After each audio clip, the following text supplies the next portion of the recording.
Hey guys, good morning and welcome to Devbhoomi career point. तो देखिए दोस्तों, कल मैंने आपको पहले शिफ्ट के पेपर का सॉल्यूशन दे दिया था।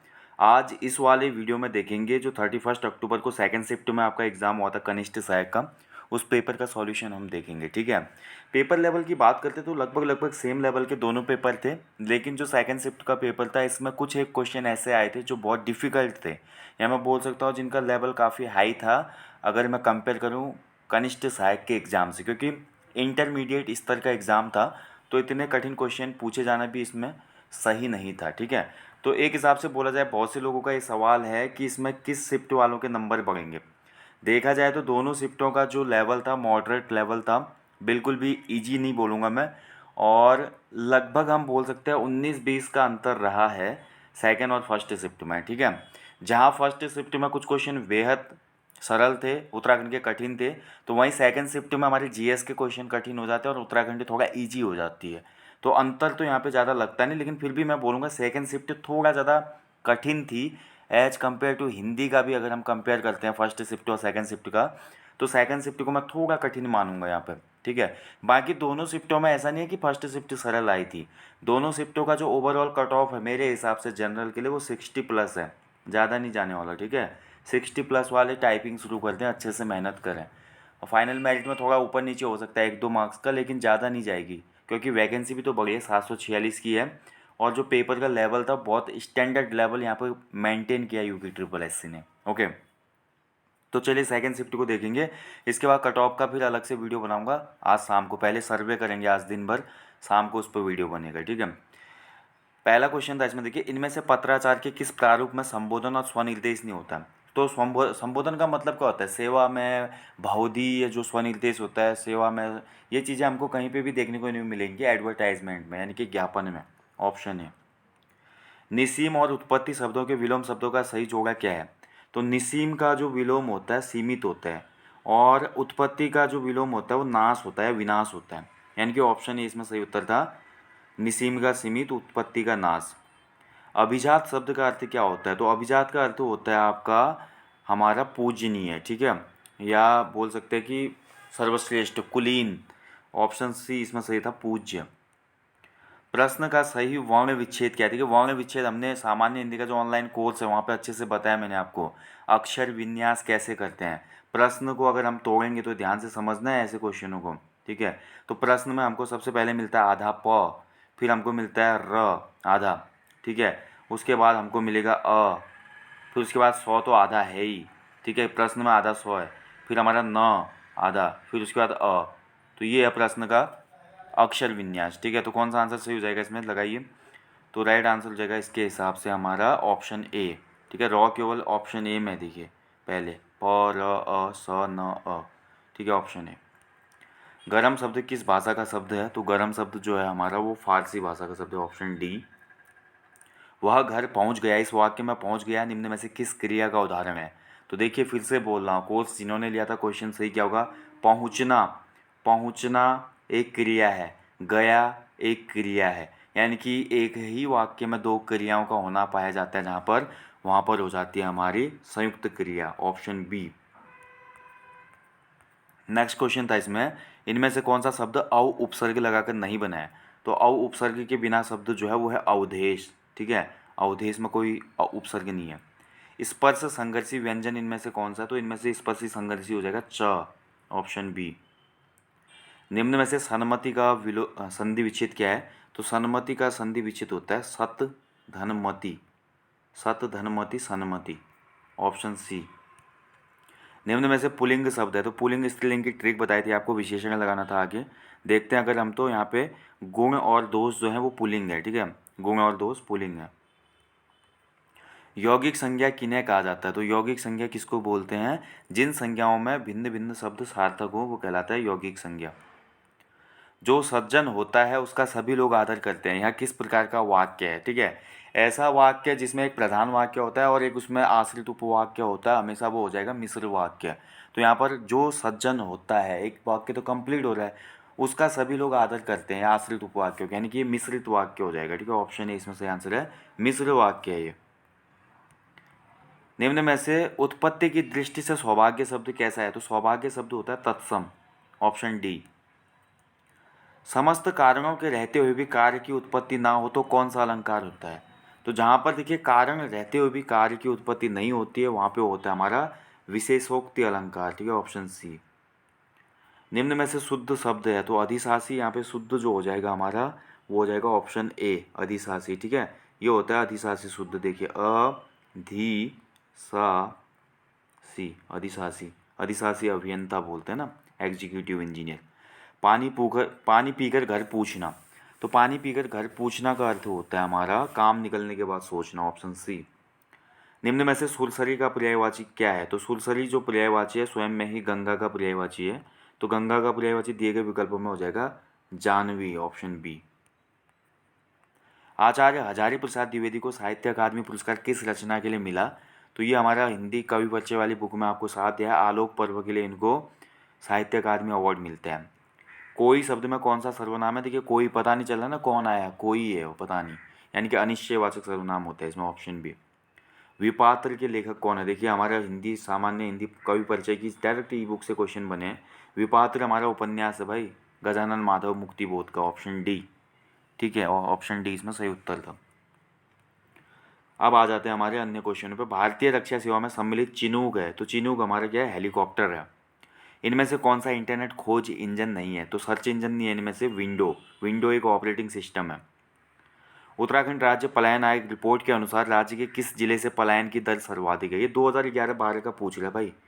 2011-12 की जो पलायन आयोग की रिपोर्ट थी उसमें हम देख रहे हैं, देखिए कहीं पे टिहरी गढ़वाल दिया है, कहीं पे पौड़ी दिया हुआ है। अभी आयोग की जब ऑफिशियल आंसर की आएगी तब पता चलेगा, दोनों में संशय है। अभी वर्तमान की मैं बात करता हूँ, 2018-19 की जो पलायन आयोग की रिपोर्ट आई थी उसमें तो पौड़ी गढ़वाल था सर्वाधिक पलायन वाला, लेकिन यहाँ पे 2011-12 पूछ रहे हैं। ठीक है, तो ये आंसर की के बाद ही स्पष्ट होगा। कुछ क्वेश्चन देता है आयोग हमेशा जिस पे कंट्रोवर्सी रहती है, सभी क्वेश्चनों की सही आंसर की नहीं होती, और कुछ क्वेश्चन ऐसे होते हैं कि बहुत उनको डिफिकल्ट मतलब आंसर दिए जाते हैं, उसमें पुट किए जाते हैं। स्वतंत्रता पश्चात किस वर्ष नैनीताल को उत्तर प्रदेश की ग्रीष्मकालीन राजधानी बनाया गया था? तो उत्तर प्रदेश की ग्रीष्मकालीन राजधानी बनाया गया था हमारे नैनीताल को 1962 में, ऑप्शन डी। पर्वतीय शीतोष्ण वनों का विस्तार कहाँ पे मिलता है, कौन से हाइट पे मिलता है? तो पर्वतीय शीतोष्ण वनों का विस्तार मिलता है हमको, ऑप्शन सी, 1800 से 2700 मीटर के मध्य। भारतीय संसद में एक तारांकित प्रश्न के लिए आवश्यक है, तो तारांकित प्रश्नों के लिए आवश्यक होता है मौखिक उत्तर, ऑप्शन बी इसमें सही था, मौखिक उत्तर। इनमें से कौन सा जनपद सबसे बाद में बना है? तो कौन सा जनपद के उत्तरकाशी 1960 में बना है, चमोली 1960 में है, उधमसिंह 1995 में है, चंपावत इसमें होगा लास्ट 1997 में। ठीक है, 1997, तो ऑप्शन डी सही आंसर है, चंपावत। इनमें से कौन सा चित्र आएगा भाई प्रश्न चिन्ह के स्थान पे? देखिए पहले एक डंडा है, फिर दो डंडा हो रहा है, फिर हमारा तीन हो जा रहे हैं। ठीक है, तीन हो रहे हैं ना लाइनें, ऐसे फिर हमारा देखिए स्क्वायर हो रहा है, फिर स्क्वायर के बाद हमारा पंचभुज हो जा रहा है, फिर उसके बाद हमारा फिर से क्या हो जा रहा है? स्क्वायर हो जा रहा है। ठीक है, तो यहाँ पर क्या हो जाएगा हमारा? अगली जो आकृति होगी, अगली आकृति में हमारा होना चाहिए, देखिए पहले तो ये है, तीन आकृतियाँ हैं, मतलब तीन लाइनें हैं ना, तो तीन लाइनों के बाद हमारा चतुर्भुज होना चाहिए, फिर हमारा पंचभुज आ जाना चाहिए। ठीक है, ऐसे ये बनेगा। अगर इस हिसाब से चलता है तो फिर हमारा ऑप्शन ए हो जाएगा, इसमें ऑप्शन ए हो जाएगा ना, जस्ट इसका अपोजिट, फर्स्ट वाली सीरीज का अपोजिट हो जाएगा, यही चलेगा इसमें, या तो ए या बी है इसका आंसर। निम्न में से कौन सा सुमेलित नहीं है? तो देखिए जो छिबरो परियोजना है ट्याउन्स पे है, बिल्कुल सही है। ब्यासी परियोजना जो है सुमेलित नहीं है, पिंडर पे नहीं है भाई। व्यासी लखवाड़ परियोजना यमुना पे है। मनेरी भाली भागीरथी सही है, लखवाड़ यमुना पे सही है। ठीक है, ब्यासी परियोजना भी यमुना पे है, पिंडर नदी नहीं होगा, ऑप्शन बी है इसका आंसर। रम्मांग लोक नृत्य किससे संबंधित है? तो ये हमारा सलोल डुंगरा गांव से संबंधित है, ऑप्शन सी। संयुक्त राष्ट्र के सांस्कृतिक निकाय की विश्व धरोहर सूची ने कुंभ मेले को अमूर्त सांस्कृतिक विरासत में कब शामिल किया था? तो कुंभ मेले को शामिल किया गया था, राइट आंसर था इसका 7 दिसंबर 2017, ऑप्शन बी। T20 अंतर्राष्ट्रीय मैच में हैट्रिक लेने वाले पहले भारतीय गेंदबाज थे हमारे जो दीपक चाहर। ठीक है, 2019 में दीपक चाहर ने हैट्रिक ली थी। ग्राफिक फाइल के लिए कौन सा एक्सटेंशन होता है? तो ये होता है .gif। ठीक है, ऑप्शन सी। भारतीय पुरातत्व का जनक किसे कहा जाता है? तो ये हमारा अलेक्जेंडर कनिंघम था, ऑप्शन बी सही आंसर था। कालसी के समीप राजा सील वर्मन से संबंधित ऐतिहासिक स्थान कहाँ पे है? तो राजा सील वर्मन से संबंधित ऐतिहासिक स्थान आपको दिखेगा कालसी के समीप जगत ग्राम में, ऑप्शन सी। राजा राम मोहन राय की मृत्यु के पश्चात ब्रह्म समाज का नेतृत्व किसने किया था? तो ये किया था हमारा देवेंद्र नाथ टैगोर ने। ठीक है, बाद में फिर केशव चंद्र सेन ने। तो ऑप्शन डी सही है, देवेंद्र नाथ टैगोर। गढ़वाल राइफल्स का गठन कब हुआ था? तो गढ़वाल राइफल्स का गठन हुआ था 1887 में, 1887। निम्न में से लोक संस्कृति संग्रहालय कहाँ स्थित है? तो ये खुटानी में स्थित है, भीमताल के निकट खुटानी में। Option B. प्रश्नवाचक जो चिन्ह है इसके स्थान पर कौन सी संख्या आएगी? तो यहाँ पे संख्या जो हमारी आएगी ना, वो आएगी 130।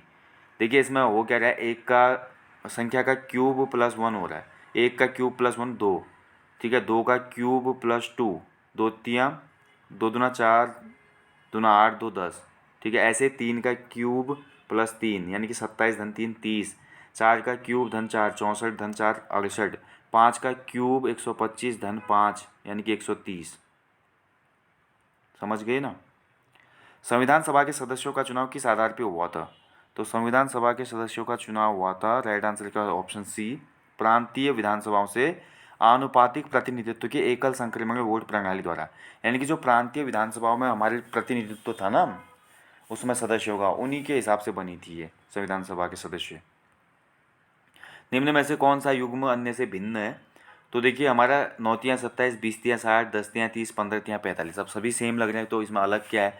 अलग यह है, इसमें 9 तियाँ 27 को छोड़कर बाकी सभी हमारी जो संख्याएं हैं वो 5 से विभाज्य हैं, ठीक है, जबकि 9 और 27 नहीं है। तो ऑप्शन ए हो जाएगा इसमें। हेमवती नंदन बहुगुणा गढ़वाल विश्वविद्यालय को केंद्रीय विश्वविद्यालय का दर्जा कब मिला था? तो ये दर्जा मिला था ऑप्शन डी 15 जनवरी 2009 को, 15 जनवरी 2009। भारतीय संविधान के अनुच्छेद 51 में अंतर्राष्ट्रीय शांति और सुरक्षा के बढ़ाव के लिए बोला गया, यह अनुच्छेद किससे संबंधित है? तो ये हमारे राज्य के नीति निर्देशक तत्वों से, ऑप्शन सी। राज्यपाल किस अनुच्छेद के द्वारा अध्यादेश जारी कर सकता है? तो राज्यपाल अध्यादेश जारी कर सकता है अनुच्छेद 213 के अकॉर्डिंग, ठीक है, ऑप्शन ए। भारत में राष्ट्रीय बाढ़ आयोग का गठन कब किया गया था? मैंने बोला था ना पहले ही, भारत के जितने भी आयोग हैं उनको याद करके जाना।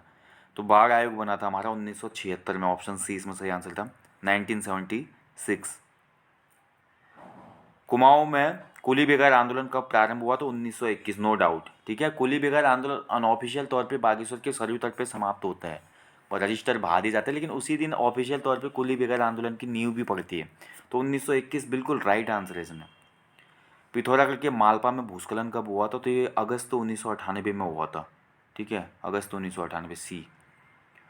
उत्तराखंड में किस संस्तर में चूने का पत्थर पाया जाता है? तो ये नागथात में होगा दोस्तों, ऑप्शन ए सही है। चूने का पत्थर मिलेगा दिए गए विकल्पों में, नागथात। वैसे बिलानी में भी कुछ निक्षेप देखने को मिलते हैं, लेकिन नागथात यहाँ पे सही होना चाहिए इसका। अदीस अबाबा नगर की स्थापना कब हुई थी? तो अदीस अबाबा नगर स्थापित हुआ था 1887 में, 1887। ये जो पासे वाला सवाल है इसका आंसर होगा भैया, 2 के विपरीत है 5, ऑप्शन सी। 2 के विपरीत में 5 होगा इसमें, ये रिपीटेड क्वेश्चन है। थारू जनजाति के लोग स्वयं को वंशज मानते हैं राणा प्रताप का। उत्तराखंड की जनजातियों में हमने करवाया था, राणा प्रताप का वंशज ये खुद को कहते हैं। उत्तराखंड के किस जनपद में सर्वाधिक राष्ट्रीय उद्यान और अभ्यारण्य है? तो ये हमारे चमोली है, ऑप्शन डी। पंचायती राज के संबंध में बलवंत राय मेहता समिति की रिपोर्ट किस वर्ष आई थी? तो इन्होंने अपनी रिपोर्ट प्रेजेंट की थी गवर्नमेंट को 1957 में, और लागू हुई थी ये रिपोर्ट 1958 में। 1957 इसमें सही आंसर है। विश्व में मछली उत्पादन में भारत का स्थान है द्वितीय, ठीक है, भारत का सेकंड प्लेस है, ऑप्शन बी इसमें सही उत्तर है, ऑप्शन सी माफ कीजिएगा, द्वितीय, ठीक है। पहले स्थान पे चाइना है मछली उत्पादन में, दूसरे स्थान पे भारत है, तो ऑप्शन सी हो जाएगा, द्वितीय। सरकारी बजट में क्या दर्शाया जाता है? तो सरकार के नए कार्यक्रम भी होते हैं उसमें, सरकार की आर्थिक नीति का दस्तावेज भी होता है, वो सरकार के आय व्यय का विवरण भी उसमें हमको देखने को मिलता है, उपयुक्त सभी हो जाएगा इसका। अगला देखिए, वन नीति 1952 के अनुसार भूभाग के कितना प्रतिशत वनों के अंतर्गत होना चाहिए? तो राष्ट्रीय वन नीति बोलते हैं 1952 की, कि संपूर्ण क्षेत्रफल के 33% भाग पे वन होने चाहिए, ऑप्शन बी, ठीक है, 33%। अंडमान निकोबार एवं लक्षद्वीप द्वीप समूह के समेत भारत की संपूर्ण जो कोस्टल लाइन है कितनी है? तो ये हो जाती है 7517, ठीक है, अप्रॉक्स 7517, ऑप्शन सी बिल्कुल सही उत्तर है। गढ़वाल के राजा अजयपाल ने राज्य की राजधानी देवलगढ़ से श्रीनगर कब स्थानांतरित की थी? तो अधिकांश किताबों में दिया है देवलगढ़ से राजधानी स्थानांतरित होती है श्रीनगर 1517 में। 1517 ऑप्शन में है नहीं, तो 1515 बिल्कुल क्लोजेस्ट ऑप्शन है, तो ऑप्शन डी होगा इसका। सौका समुदाय को किस एक अन्य नाम से जाना जाता है? तो सौका समुदाय को जाना जाता है भोटिया के नाम से। देखिए रोशन जो है हमारा, ये रोशन है आर, रोशन रीता से लंबा है, ठीक है, ये रीता हो गया। उज्ज्वल रवि से लंबा है, उज्ज्वल जो है ये रवि से लंबा है, लेकिन उतना लंबा नहीं है जितनी की रीता है, तो रीता मतलब उज्ज्वल से लंबी है। तो इनमें सबसे छोटा कौन है? तो सबसे छोटा रवि तो हो जाएगा इसमें, ऑप्शन बी। श्रीनगर के पास देवलगढ़ में किस राजा ने राज राजेश्वरी मंदिर की स्थापना की थी? तो ये अजय पाल था, ऑप्शन डी करवाया था क्वेश्चन। मौर्य प्रशासन में किस अधिकारी के पास मुद्रा नीति पर नियंत्रण रखने का कार्यभार था? तो देखिए मुद्रा नीति पर नियंत्रण रखने का जो कार्यभार था और टकसाल जो जहाँ पर रुपये वगैरह डाले जाते थे, ये सभी चार्ज जो था हमारा लक्षणाध्यक्ष के पास था, ऑप्शन सी इसमें सही आंसर था, लक्षणाध्यक्ष, ठीक है, ऑप्शन सी। सल्तनत काल में बाजार नियंत्रण नीति को लागू करने वाला सुल्तान कौन था? तो बाजार नीति को लागू किया था अलाउद्दीन खिलजी ने, ऑप्शन सी। टिहरी राज्य प्रजामंडल की स्थापना कब हुई थी? तो टिहरी राज्य प्रजामंडल स्थापित हुआ था, ऑप्शन बी 1939 में। पाली बौद्ध साहित्य में उत्तराखंड को कहा गया हिमवंत, यहाँ पे हेमवंत दिया गया वैसे, ठीक है, वैसे हिमवंत होना चाहिए, हिमवंत, ठीक है, उपयुक्त में से कोई नहीं भी हो सकता है इसका जिस हिसाब से दिया है। कौन सा संगठन वर्ल्ड इकोनॉमिक आउटलुक का प्रकाशन करता है? तो वर्ल्ड इकोनॉमिक आउटलुक प्रकाशित करता है आईएमएफ, इंटरनेशनल मॉनेटरी फंड, अंतर्राष्ट्रीय मुद्रा कोष। In the garb of Nanda Devi Rajat के लेखक हैं हमारे Chandrasen Negi, option D in the garb of Nanda Devi Rajat. Haridwar से बद्रीनाथ तक केदारनाथ जाने वाली सड़क का निर्माण किसने करवाया था? तो हरिद्वार से बद्रीनाथ और केदारनाथ जाने वाली सड़क का निर्माण सबसे पहले करवाया था जॉर्ज विलियम ट्रेल ने, ऑप्शन बी।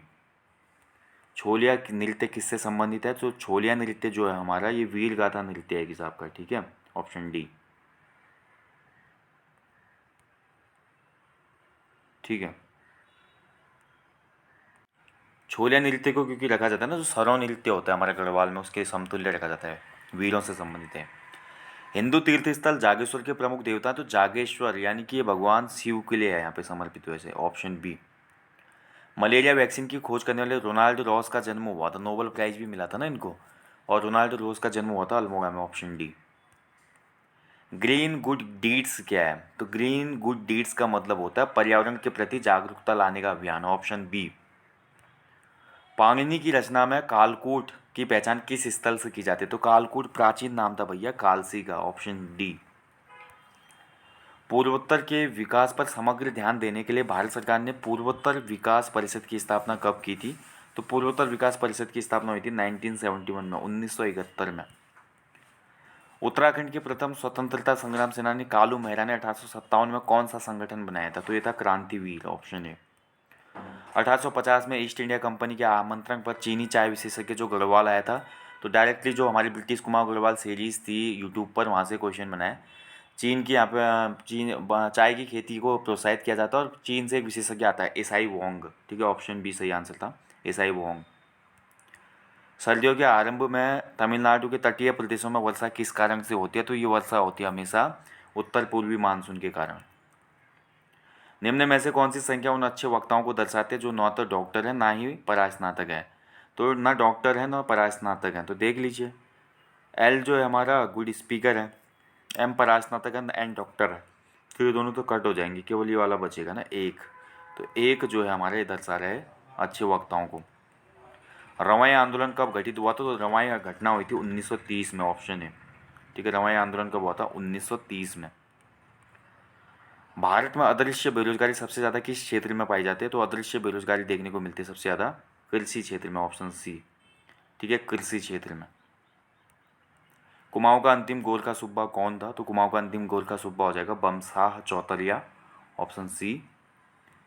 देवीधुरा से प्राप्त महापाषाण कालीन जो समाधियाँ इनकी खोज किसने की थी? तो ये की थी हेनवुड ने, ठीक है, ऑप्शन डी। दी गई आकृतियों में कितने त्रिभुज और चतुर्भुज हैं? तो मेरा तो निकल रहा है भैया इसमें 20 त्रिभुज और 8 चतुर्भुज, ठीक है, ऑप्शन ए, 20 त्रिभुज 8 चतुर्भुज। H.G. वॉल्टन के द्वारा गढ़वाल ब्रिटिश गढ़वाल गजेटियर किस वर्ष प्रकाशित हुई? तो ये 1912 में प्रकाशित हुई थी, 1912, ऑप्शन बी सही उत्तर है इसमें। इनमें से कौन सा विषय भारत के संविधान की 11वीं अनुसूची का भाग नहीं है? तो गरीबी उन्मूलन कार्य का जिक्र है, महिला एवं बाल विकास का जिक्र है, तकनीकी प्रशिक्षण और व्यावसायिक शिक्षा का जिक्र है, ठीक है, यांत्रिक शिक्षा का जिक्र है, हमारी पंचायती राज की जो विषय सूची है उसमें, जैव सांख्यिकी और जिसके अंतर्गत जन्म और मृत्यु पंजीकरण है, ये यहाँ पे नहीं होगा इसका आंसर ऑप्शन सी। किस नहर को दामोदर नदी से निकाला गया? तो एडन नहर जो है वो दामोदर नदी से निकाली गई है। देखिए जीएस के जो क्वेश्चन थे बहुत डिफिकल्ट थे इसमें, ऐसी बात नहीं, बहुत डिफिकल्ट लेवल के बोल सकता हूँ मैं। उत्तराखंड ईजी थी लेकिन जीएस बहुत कठिन पूछी थी। ट्रेल ने 80 साला बंदोबस्त कब किया था? तो 1823 में किया था। पंचसाला 80 साला इसको बोला जाता है, ऑप्शन है। इनमें से कौन सा भिन्न है? ठीक है, तो भिन्न जो आ रहा था वो मेरा आ रहा था इसमें से जो KLTN है, ठीक है, ऑप्शन बी। भारतीय सिविल सेवा एक्ट कब पारित हुआ? तो सिविल सेवा एक्ट भारत में पारित हुआ था 1861 में, 1861 में, ऑप्शन सी।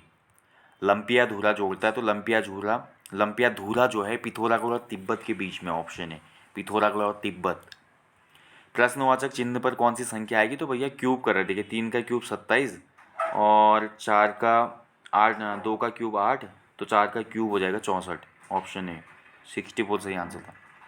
उत्तराखंड के किस राजवंश की एक भी मुद्रा प्राप्त नहीं हुई है? ठीक है, तो देखिए यहाँ पे चंद, गोविंद, परमार, हमको सभी की मुद्राएं प्राप्त होती है, ऐसा नहीं है कि मुद्राएं प्राप्त नहीं हुई है। इनमें से उपयुक्त में से कोई नहीं होगा, ऑप्शन डी। कन्फ्यूज करने के लिए दिया है, यहाँ पे हमको मुद्राएं प्राप्त होती हैं, ठीक है। अब बहुत से लोग इसका चंद भी बोलेंगे कि चंदों की कोई ऐसी स्पेसिफिक मुद्रा प्राप्त नहीं होती, लेकिन नहीं, चंद शासकों की भी मुद्राएं मिलती हैं। कुनिंदों की तो आपको पता है बहुत सी मुद्राएं हैं, और परमार शासकों की और उत्तरवर्ती परमार शासन में जो तिमासी मुद्रा वगैरह थी बहुत प्रचलित थी वो, ठीक है। तो फिर भी अगर डाउटफुल ये क्वेश्चन लगता है तो ए और डी में यहाँ पे जा सकते थे आप लोग, ठीक है। लेकिन चंदों का ऐसा नहीं कि कोई भी राजवंश ऐसा नहीं है जिसने अपनी मुद्राएं ना डाली हो, या आप नोट कर लीजिए। देखिए एक पुरुष था, इसने पश्चिम की ओर चलना प्रारंभ किया, ये पश्चिम की ओर गया, वेस्ट को, फिर यहाँ से वो दाईं ओर मुड़ता है, यानी कि यहाँ को मुड़ता है, ठीक है, फिर और दाईं ओर मुड़ता है वो यहाँ को, और अंत में वो बाईं ओर मुड़ जाते हैं यहाँ को, ठीक है। अब उसका मुंह किस दिशा में है? तो उसका मुंह जाएगा नॉर्थ में, यानी कि उत्तर, ऑप्शन है। उत्यासु जल विद्युत परियोजना किस नदी पर है? तो उत्यासु जल विद्युत परियोजना हमारी अलकनंदा पर, ऑप्शन सी। किस अमेरिकी कंपनी को बिग ब्लू कहा जाता है? तो बिग ब्लू ये है हमारा नाम किसका? IBM का, ऑप्शन डी इसका सही आंसर है, IBM।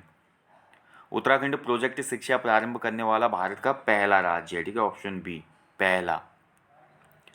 अर्थव्यवस्था के तृतीय क्षेत्र के अंतर्गत निम्न में से कौन सी सेवा सम्मिलित है? तो जो तृतीय क्षेत्र है, सेवा क्षेत्र है, उसमें आता है हमारा दूर संचार, ऑप्शन ए हो जाएगा, ठीक है, दूर संचार।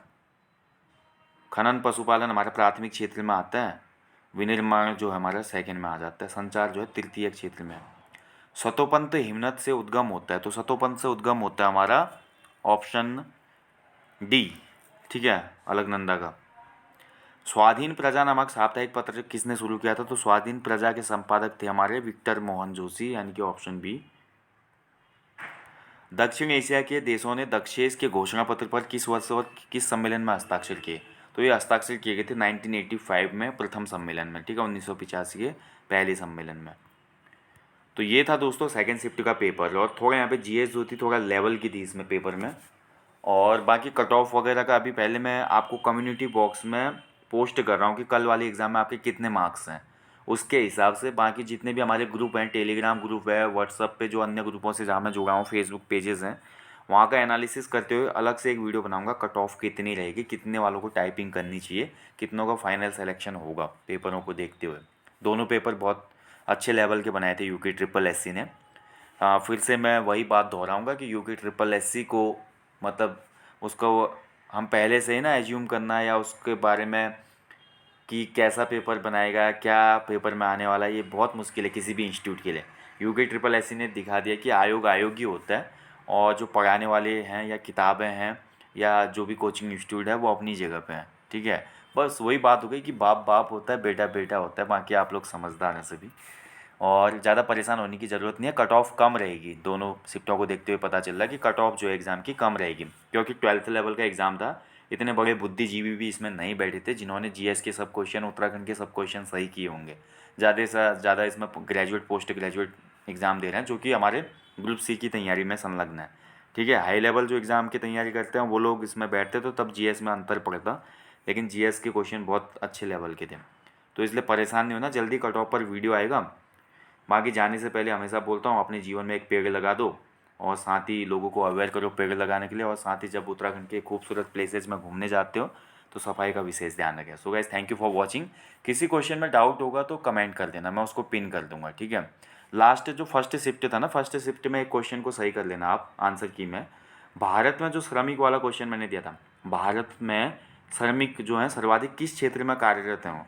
तो भारत में जो लेबर है, लेबर सबसे ज़्यादा कार्यरत होते हैं हमारे सेकंड क्षेत्र में, मैंने फर्स्ट बता दिया था। वैसे कृषि कार्य में भी हैं, कृषि कार्य में है, लेकिन उससे ज़्यादा हमको श्रमिक देखने को मिलते हैं सेकंड सेक्टर में, यानी कि द्वितीयक क्षेत्र में, जिसको हम विनिर्माण क्षेत्र बोलते हैं। यानी कि मैन्युफैक्चरिंग में, कंपनीज़ में, यहाँ पे सबसे ज़्यादा हमको श्रमिक देखने को मिलते हैं, ठीक है। तो ये द्वितीयक होगा इसका आंसर। बाकी इस पेपर में भी किसी क्वेश्चन में डाउट होगा तो कमेंट जरूर करना, मैं उस पर करेक्शन करके पिन कर दूंगा, ठीक है। So thank you for watching guys, अपना ध्यान रखें, अच्छे से आप वीडियो वाले एग्जाम की तैयारी में संलग्न हो जाएं, क्योंकि देखिए आयोग ने बता दिया आपको कि आपको एक बार फिर से खुद को देखने की आवश्यकता है कि आप कहाँ पे कमज़ोर पड़ गए। ओके, चलिए मिलेंगे जल्दी। जय हिंद, जय उत्तराखंड।